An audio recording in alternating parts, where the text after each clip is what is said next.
te van a dejar dormir en toda la noche.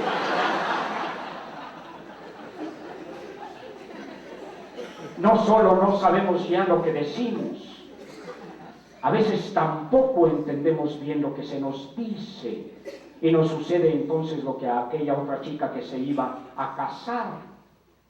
Iba con su abuelita y le pregunta: abuelita, ¿qué ropa crees que debo llevar a mi luna de miel?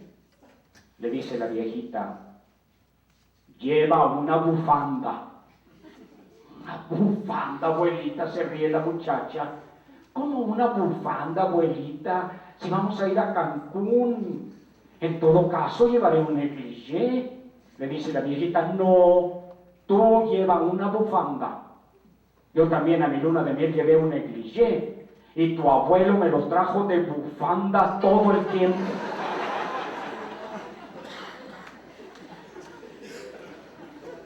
Nos hacemos preguntas los mexicanos. Algunas de esas preguntas, hay que reconocerlo, son muy tontas. Como la del niñito aquel que le preguntaba a su mamá: oye, mamá, ¿por qué cada vez que pasa el vendedor de periódicos mi papá se le queda viendo muy feo?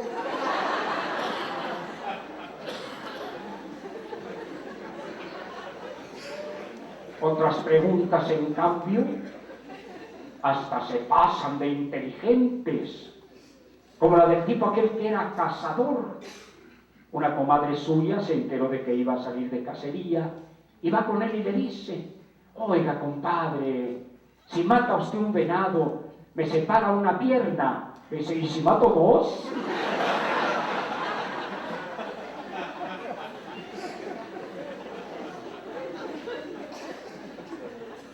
Con frecuencia se me pregunta cuál es la causa de esta crisis.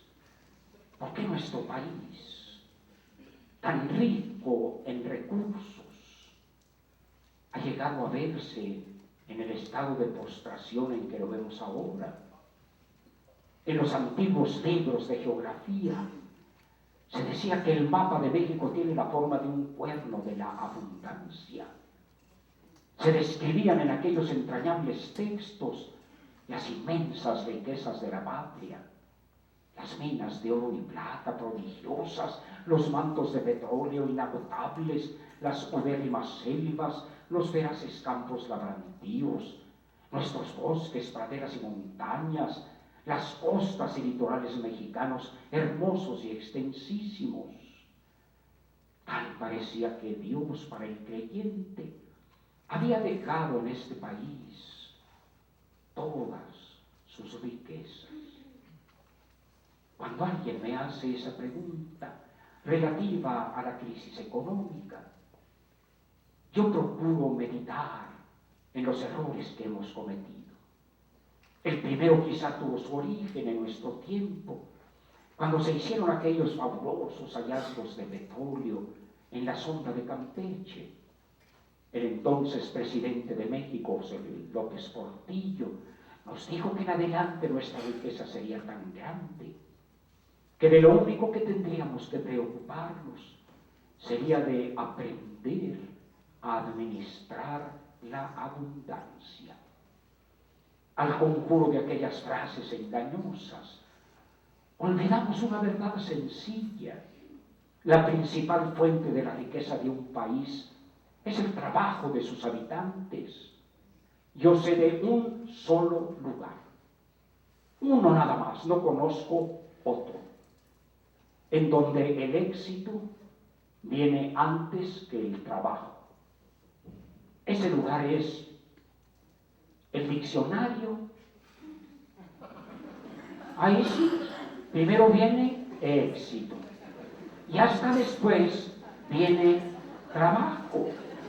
Pero fuera del diccionario, acá en la vida, primero es el trabajo, y hasta después de trabajar con tesón y con inteligencia, tenemos derecho a esperar que llegue como fruto merecido el éxito. Otra crisis vivimos. aún más grave, la crisis de política. Para ilustrarla, gusto de hablar de otro personaje de mi tierra, don Justo Pepi. Su esposa, de edad madura ya, dio a luz un hijo, el quinto, y por sus años no tuvo pecho ya para alimentar a la criatura. En aquellos años, hablo de los 30 del pasado siglo, no se conocían aún los alimentos artificiales para los bebés, de modo que hubo necesidad de hacer lo que entonces se hacía, que fue contratar a una nodriza para que le diera el pecho al recién nacido. Como sabía que se le necesitaba mucho, la nodriza llegó con grandes exigencias a casa de don Justo. Pedía vivir ahí mismo en la casa durante todo el tiempo que durara la lactancia, con cuarto especial para ella sola y radio, que entonces era novedosísima y muy cara invención. Exigía una alimentación extraordinaria. A las 7 de la mañana, el desayuno de chocolate con pan de azúcar, molletes, monjas, conchas, bombas, revolcadas morelianas, chamucos, empanadas, quesote, polvorones, empanadas de nuez y pan de pulque. A las 8 el almuerzo, de barbacoa, machaca, pozole, menudo, huevos con tocino o jamón, que entonces eran un lujo reservado para los muy ricos. A las 10 de la mañana, un tentempié. A las 11, una copita, porque ya se sabe que una a las 11 y 11 a la 1. A las 12, una botanita para hacer hambre para la hora de comer. Y luego la comida, que no era tal comida, era un banquete. Ella exigía ensalada, puchero, caldo de cocido, sopa aguada y sopa seca, principio de guisado, el plato fuerte, un corte fino de carne, un pescadito, frijoles con queso y con totopos, y luego postre de frutas. Pero no frutas de nuestra tierra, perones o membrillos, no. Ella exigía frutas exóticas, traídas de otras partes. A las 3 de la tarde, un té con galletitas. A las 5, la merienda, ahora de café con leche y tortillas de harina embarradas con nata o mermelada. A las 7, alguna cositilla para entretener el hambre mientras llegaba la hora de cenar. Y luego la cena, que era otro banquetazo. Y todavía a las 9 de la noche, un tazoncito de leche tibia con cajeta para no irse a acostar con el estómago vacío. Y decía la mujerona que todo eso no era para ella. Ah, no, qué barbaridad. Ella manifestaba tener estómago de pajarito, que con cualquier cositilla se llenaba. Era para tener la leche más abundante, más rica y sustanciosa, para alimentar mejor al hijito de sus patrones, que pobre gratuita merecía lo mejor. A la esposa de don Justo, un color se le iba y otro se le venía. Ella no había contado con las tremendas exigencias de la mujer aquella. Sin palabras, con la pura mirada, le transmitía su angustia a su marido, ahí presente. ¿De dónde iban a sacar para darle a la nodriza todo aquello que exigía y demandaba? Y don Justo nada decía. Asentía nomás con la cabeza. Dejaba pacientemente que la mujer acumulara una sobre la otra sus onerosas solicitaciones.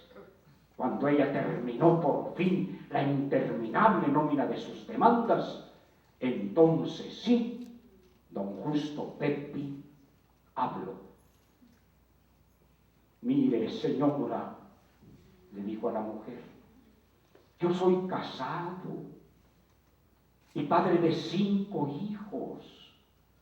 Modesto empleado de oficina, gano 70 pesos al mes. Se los voy a dar todos y usted nos da a todos de mamá.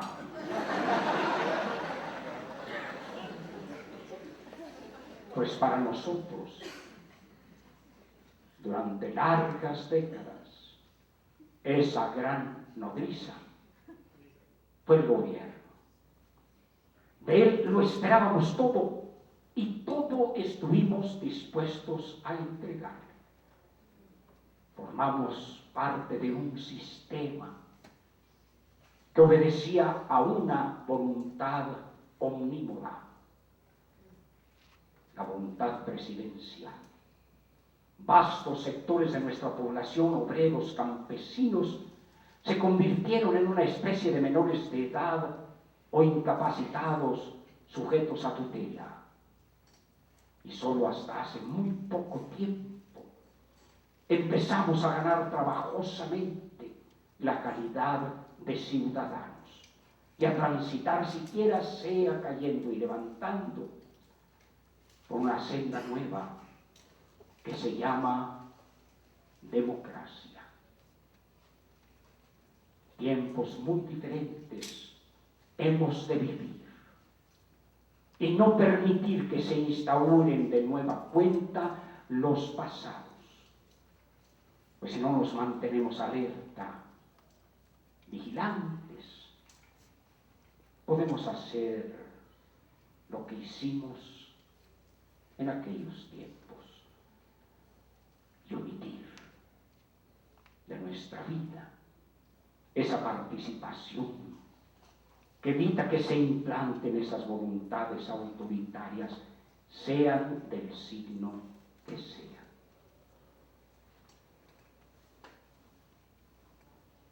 Iba a haber nuevo presidente de México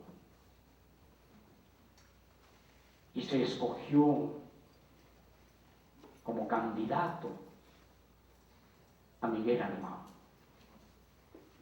En Parras de la Fuente, un bello y pintoresco sitio de mi natal Coahuila,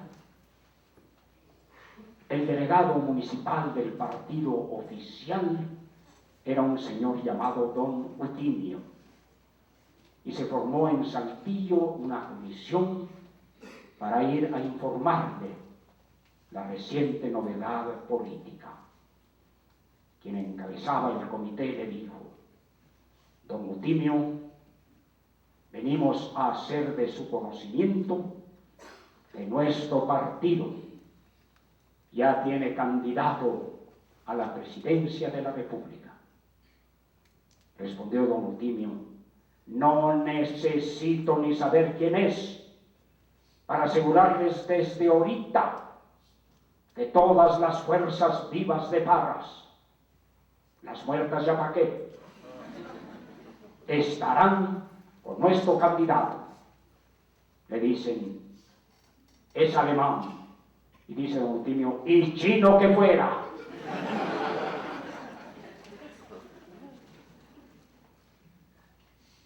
Pues esa llamada disciplina fue causa de que llegásemos a extremos de sumisión que no debemos ya por ningún motivo ni remotamente repetir. Siempre la indignación ante los males que agobian a nuestra patria. Siempre la protesta razonada y justa. Y siempre el deseo de llevar a México por el camino de la ley a nuevos horizontes. En otro error caímos y ahora se está mostrando virulentamente la corrupción. Parece que forma parte consustancial de la vida pública de México. Es una antigua lacra de la cual no nos podemos liberar. Viajó un funcionario mexicano a Washington. Fue recibido allá por un colega suyo norteamericano que lo llevó a su casa. El mexicano se quedó asombrado. Vivía su colega yanqui en una magnífica residencia llena de lujos y de comodidades. Le preguntó: ¿de dónde salió para todo esto? El norteamericano lo toma por el brazo, lo lleva a la ventana. Le dice: ¿ves esa carretera? Se asoma el mexicano, contempla una magnífica autopista, 16 carriles, túneles, puentes, pasos a desnivel. Le dice: sí la veo. Le dice el americano: pues el 10%. se vino para acá. Pasan unos meses, le toca el turno al mexicano de invitar a su colega de Estados Unidos a que lo visite en la Ciudad de México. Lo lleva a su casa. El gringo por poco se cae de espaldas. Vivía el mexicano en una mansión, 1850 metros de construcción, blanca toda.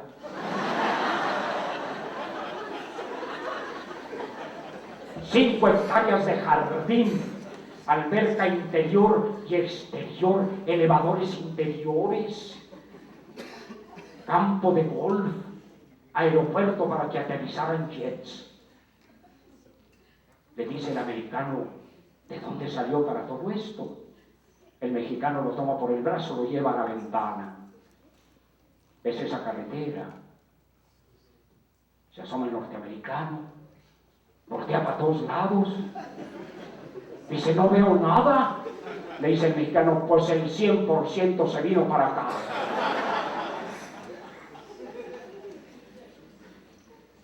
Y un último error, la ineficiencia. Antes, los mexicanos teníamos un ingenio muy grande que aplicábamos hasta en las situaciones más cotidianas de la vida. Yo conocí a un señor que era mudo. Cierto día en el curso de un trámite oficial, alguien le preguntó al mudo que cuántos años tenía. Sin vacilar, el mudo pasó su dedo por la pared encalada. Se señaló luego la parte posterior de su cuerpo y después con los dedos hizo un 2 y un 5. Eso en buen castellano quería decir, calculo que 25.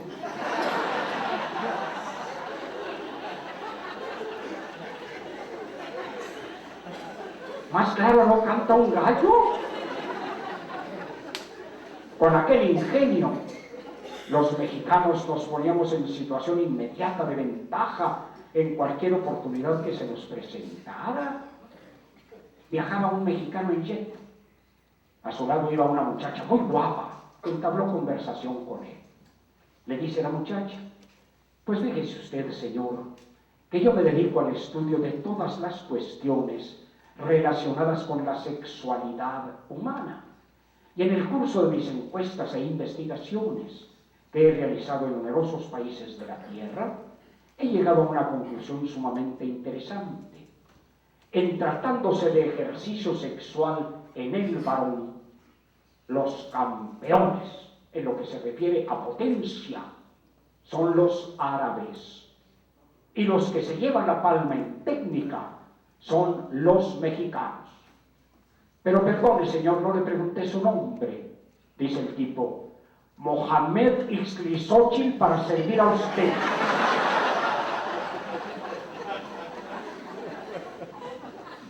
Pero ese ingenio parece que se nos terminó. Y ahora estamos pasando por estos días oscuros, los más ominosos y sombríos que recordamos desde hace muchos años.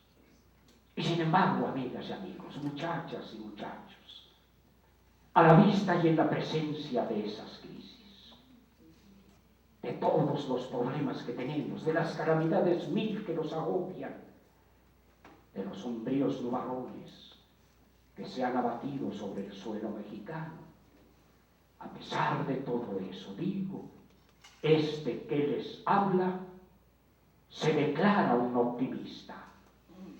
Quizá mi optimismo, lo reconozco, sea como el del tipo aquel que se cayó de lo alto de un edificio de 100 pisos. Al pasar vertiginosamente por el 10º, iba diciendo, pues hasta ahorita no ha pasado nada. Quizá mi optimismo ciertamente tenga tan poco fundamento como el de la gallinita que le dijo al marranito del corral, oye, marranito, a mí se me hace que a ti, hoy en la noche, te van a matar. El cochinito se espanta. ¿Por qué me dices eso? Le dice la gallinita, porque oía al granjero que le dijo a su mujer, a esa gallina, mañana me le das chicharrón.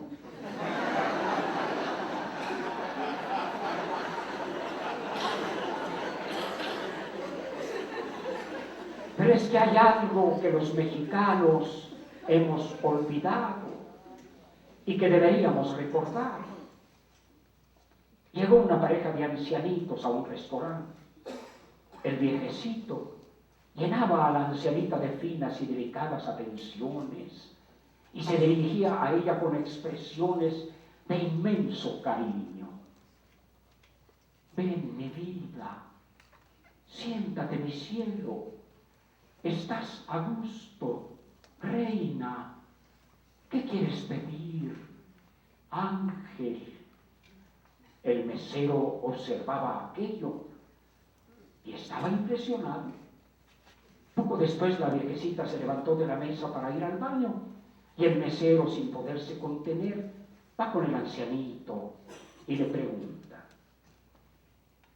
perdone la indiscreción, señor, ¿cuántos años tienen ustedes de casados? Responde el viejecito: estamos celebrando 65 años de matrimonio. Dice el mesero: caray, señor, me tiene usted emocionado, conmovido. 65 años de casados, ¿y cómo le habla usted a su viejita?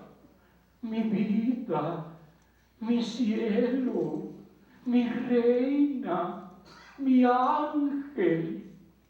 Dice el viejito: pues es que ya no me acuerdo cómo se llama.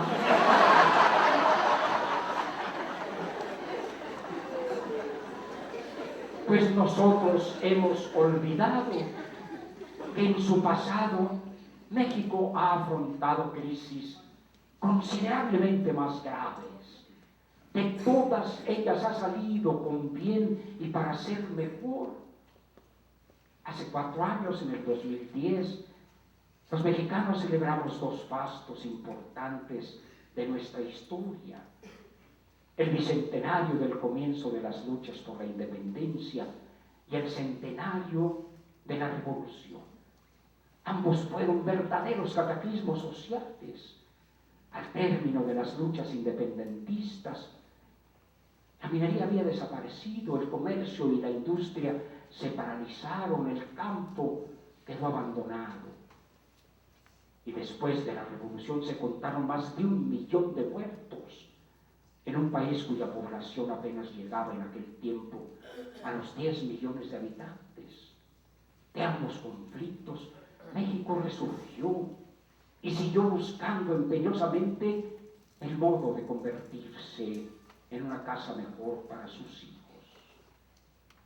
3 valores hay en los cuales se ha de sustentar una sana vida comunitaria: la libertad, la democracia y la justicia.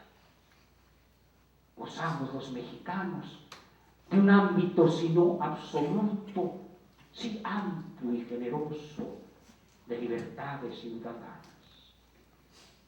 En la democracia hemos logrado avances que en tiempos de mi juventud no se habrían creído posibles. En la justicia estamos trágicamente atrasados. Hemos de pensar en los pobres de México e ir hacia ellos, pues si no lo hacemos, ellos van a venir contra nosotros. Estamos viendo ya evidencias de irritación social, de impaciencia ciudadana, de los cuales no podemos hacer caso omiso.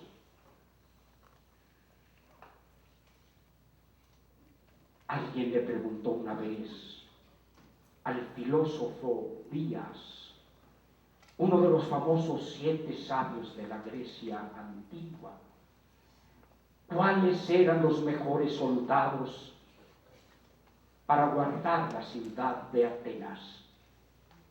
pues se acostumbraba a contratar mercenarios persas, egipcios, macedonios, para la guarda de la hermosísima ciudad. Ante esa pregunta, Díaz dio una respuesta críptica, hermética, que al principio nadie comprendió. A la pregunta de cuáles eran los mejores soldados para defender la ciudad, Díaz respondió: son los soldados de madera. Los soldados de madera. Nadie entendió aquello hasta que alguien recordó que las leyes de Atenas se inscribían en tablas de madera que se ponían en las puertas de la ciudad para el conocimiento de los ciudadanos. Quiso decir que la mejor salvaguarda de una comunidad, la garantía de su vida tranquila y ordenada, es el imperio de la ley. México no será un país derecho hasta que sea un Estado de derecho. Tal es la función de ustedes, maestras y maestros, tal la bellísima encomienda que ustedes, alumnas y alumnos, tienen, la de hacer que este país se vuelva un país de leyes, donde el orden jurídico obligue a todos, porque increíblemente hay gobernantes que todavía se sienten absolutos. La palabra absolutus en latín es importante. Significa, claro, absoluto, pero en su raíz prístina y original, el adjetivo absolutus quiere decir absuelto. Un gobernante es absoluto porque se siente absuelto de cumplir la ley. Piensa que ésta solo obliga a los gobernados y no a los gobernantes. Tal tesis que muchos piensan se debe a Maquiavelo, se debe en verdad a un francés quizá más siniestro y ominoso, Jean Baudin.